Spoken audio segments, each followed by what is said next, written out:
Hi friends, இந்த மாதிரி பூ எங்கேயா பார்த்துருக்கீங்களா? இதுதான் ஜம்பக்காஞ்சி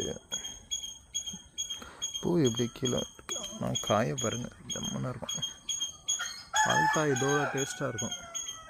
நீங்கள் சாப்பிட்ருக்கீங்களா?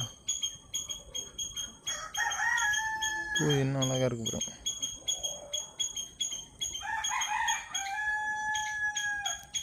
காய் இது கொஞ்சம் பழம், ஆனால் இன்னும் கொஞ்சம் விளையணும். ஸ்மெல்லு எப்படி இருக்கும் தெரியுமா? பூ ஸ்மெல் என்ன மாதிரி அடிக்குது.